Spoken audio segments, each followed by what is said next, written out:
معزز سامعین گرامی قدر، سیرت النبی ہی کے حوالے سے چند گزارشات آپ کے سامنے رکھ رہے ہیں۔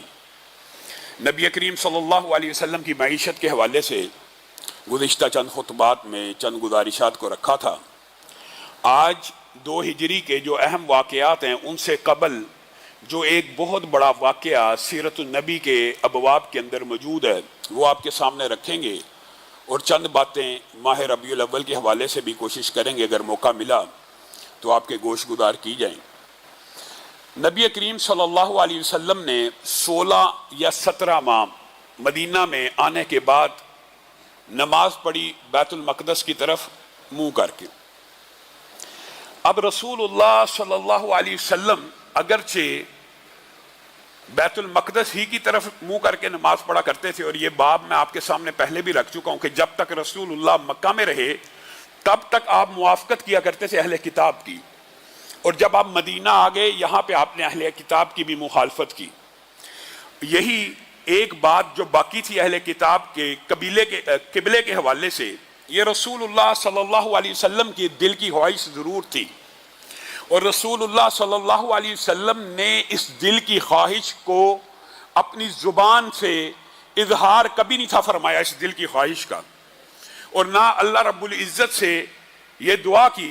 رسول تھے، پیغمبر تھے، رسول اور پیغمبر چاہے تو اللہ رب العزت سے دعا کر سکتا ہے، مانگ سکتا ہے، لیکن یہ شریعت کا ایسا باب تھا، رسول اللہ صلی اللہ علیہ وسلم نے اللہ کے سامنے اس بات کی حاجت نہیں رکھی، لیکن اعمال ایسے تھے جس کا اللہ تعالیٰ نے قرآن پاک میں ذکر کر دیا کہ رسول اللہ زبان سے تو یہ دعا ادا نہیں سے کرتے، لیکن جب چل پھر رہے ہوں یا ہو سکتا ہے کسی موقع کے اوپر جاتے آتے، رسول اللہ صلی اللہ علیہ وسلم دل میں یہ خواہش رکھ کر آسمان کی طرف دیکھا کرتے تھے، آسمان کی طرف دیکھا کرتے تھے کہ کب اللہ خانہ کعبہ کو قبلے کے اندر تبدیل کر دے گا۔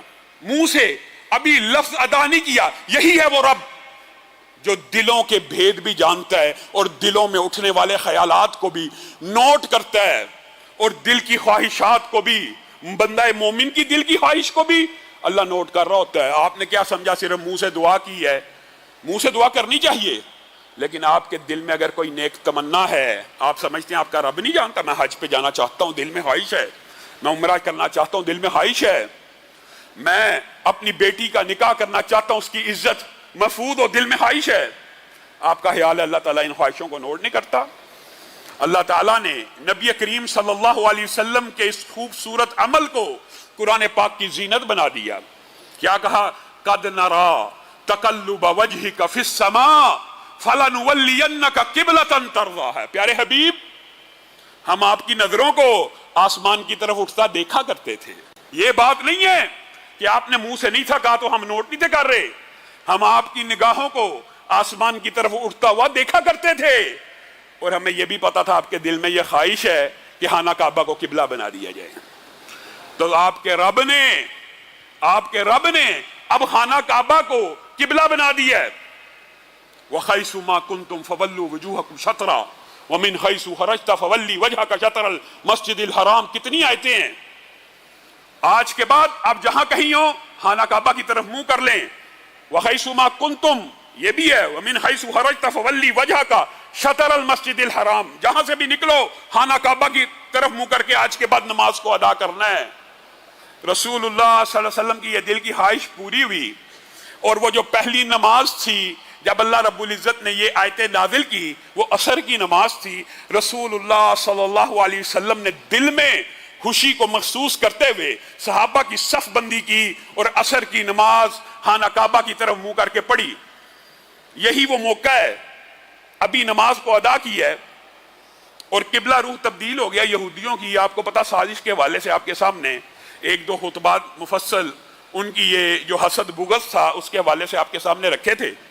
یہاں پہ بھی اللہ رب العزت نے قبلہ بدل دیا، اللہ رب العزت نے نبی کریم کی دل کی خواہش کو بھی پورا کر دیا، اور اللہ رب العزت بھی یہی چاہتے تھے کہ خانہ کعبہ رہتی دنیا تک کے لیے، مسلمان امت کے لیے، تمام انسانیت کے لیے پھر قبلہ بن جائے، پھر محور و مرکز محبت کا اگر کوئی ہو تو یا مکہ ہو یا مدینہ ہو۔ یہ اللہ بھی چاہتے تھے لیکن ساتھ ہی اللہ تعالیٰ نے یہ بھی کہہ دیا سَيَقُولُ السُّفَهَاءُ مِنَ النَّاسِ مَا وَاللَّهُ مَنْ قِبْلَتِهِمُ الَّتِي كَانُوا عَلَيْهَا۔ اللہ تعالیٰ نے، میرے بھائیو قرآن کی بعض آیتیں اتنی عجیب ہیں، اگر صرف آپ ان پہ غور کر لیں آپ حیران رہ جائیں کہ اللہ تعالیٰ نے ایک موقع دیا۔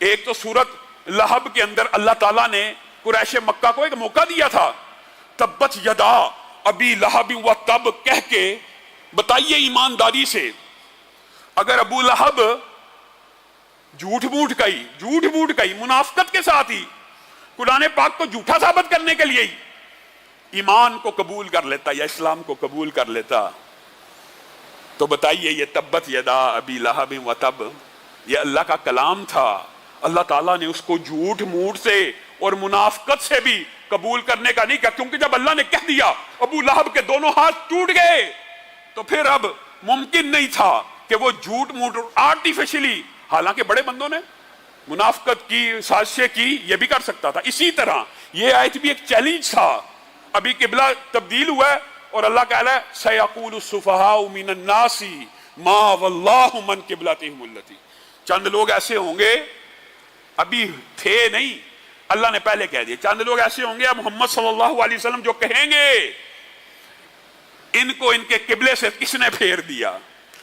اب یہودی جو وہاں پہ موجود تھے چاہیے تو ان کو یہ تھا کہ یہ نہ کہتے، لیکن اللہ کا کلام اتنا سچا ہوتا ہے، جب ان کے کانوں سے یہ آواز ٹکرائی کہ رسول اللہ صلی اللہ علیہ وسلم نے بیت المقدس کو آج کے بعد قبلہ ختم کر کے خانہ کعبہ کو قبلہ بنا لیا ہے، ساتھ ہی ان کے منہ سے یہ الفاظ نکلے ما واللہ، کس چیز نے انہیں پھیر دیا اپنے قبلے سے۔ اللہ کا کلام سچا ہونا تھا، اگر نہ کہتے تو پھر لوگ ڈھونڈتے، اور اگر کوئی نہ بھی کہے آپ کے علم میں نہ بھی آئے تو ضرور کوئی ایسا ہوتا جس نے کہا ہوتا، ورنہ اللہ رب العزت نے یہ آیتیں نازل نہیں تھی کرنی۔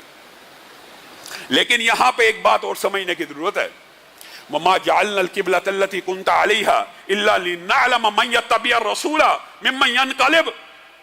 یہ بھی آیتیں جو ہیں یہ کس بات کے اوپر دلالت کرتی ہیں؟ یہ آیت اس بات کے اوپر دلالت کرتی ہے کہ اللہ تعالیٰ نے جو سابقہ قبلہ رکھا ہوا تھا وہ بھی اس لیے رکھا ہوا تھا لِنَعْلَمَ، اللہ جانے کہ کون رسول اللہ کی پیروی کرتا ہے، کون رسول اللہ کی پیروی کرتا ہے۔ میرے بھائیو یہ چند احکامات تو ایسے ہیں جو رسول اللہ صلی اللہ علیہ وسلم کی پیروی کا اتنا عمدہ ثبوت ہے، میں یہ پنکھا بند کر، اتنا عمدہ ثبوت ہے کہ آپ حیران رہ جائیں۔ عصر کی نماز رسول اللہ صلی اللہ علیہ وسلم نے پہلی پڑھی تھی خانہ کعبہ کی طرف منہ کر کے، یہاں ایک نمازی نے رسول اللہ صلی اللہ علیہ وسلم کے ساتھ نماز پڑھی تھی، وہ نکلا اور محلہ جو قبلہ تین ہے، جہاں پہ آپ جو مدینہ، اللہ تعالیٰ ہم سب کو مدینہ میں لے کے جائے، مسجد النبی کی زیارت نصیب فرمائے، وہاں پہ لوگ جاتے ہیں تو ایک مسجد ہے مسجد قبلہ تین، اس کی بھی زیارت کرتے ہیں۔ اس کا نام دو قبلوں والی مسجد رکھا گیا، قبلہ تین، دو قبلے۔ یہ کیوں رکھا گیا؟ اس محلے سے، اسی مسجد کے پاس سے وہ صحابی رسول جس نے رسول اللہ کے ساتھ عصر کی نماز مسجد النبی میں ادا کی تھی، وہ یہاں سے گزرا تو مغرب کا وقت ہو گیا، اور مغرب کے وقت میں جب وہ مسجد میں داخل ہوا تو لوگ کس عالم میں تھے؟ رکوع کے عالم میں، سب نے واقعہ سنا ہوا۔ لیکن یہاں پہ اتباع رسول کا بھی ایک درس ہے۔ رکوع کی حالت میں ایک صحابی مسجد النبی سے نماز پڑھ کے آئے اور کہا تم ابھی تک بیت المقدس کی طرف منہ کر کے نماز پڑھے ہو، میں رسول، وہ نماز میں ہے، نماز میں ان سے خطاب کر رہا ہے یہ صحابی، میں رسول اللہ کے ساتھ مسجد النبی میں خانہ کعبہ کی طرف نماز پڑھ کے آیا ہوں، میں دیکھتا ہوں تم ابھی تک بیت المقدس میں ہو۔ کتنے بندے خبر لے کے آئے؟ کتنے بندے؟ ایک بندہ آیا، خبر واحد، ثقہ ہو، سچا ہو بندہ۔ اگر ایک بندہ بھی سچی بات کہنے والا ہو، خبر واحد، جس کا آج بہت سے دوست انکار کر دیتے ہیں کہ ایک ہی بندے نے تو روایت کی ہے، ایک بندہ روایت کرے تو کیا بات مانی نہیں جائے گی؟ مانی جائے گی اگر سچا ہے۔ آیا، اس نے آ کر صرف لوگوں کو یہ کہا رسول اللہ صلی اللہ علیہ وسلم نے خانہ کعبہ کی طرف منہ کر دیا ہے۔ سبحان اللہ، قربان جائیں صحابہ کی اتباع کے اوپر، حالت رکوع کے اندر، حالت رکوع میں موجود ہیں، نماز کا سلام نہیں پھیرا، اسی نماز کی رکعت کے اندر خانہ کعبہ کی طرف منہ کر لیا، ایک صحابی کی اطلاع کے اوپر۔ اور ویسے اگر بات آئی ہے تو یہ بات بھی سمجھ لیجئے، دین سارے کا سارا حبر واحد ہے، دین سارے کا سارا۔ رسول اللہ صلی اللہ علیہ وسلم کے پاس خبر لے کے آنے والے کتنے ہیں؟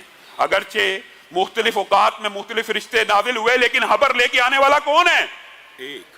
جبریل امین خبر لے کے آتے ہیں، بتانے والے بھی اللہ ایک ہیں، بتایا جن کو گیا وہ بھی نبی کریم صلی اللہ علیہ وسلم ہے۔ تو خامخواہ اس بات کے اوپر لوگوں کے ذہن میں حدیث کی حجیت کو کم کرنے کے لیے یہ اشکال ڈالا جاتا ہے جی حبر واحد ہے، جیسے حبر واحد حجت نہیں ہے۔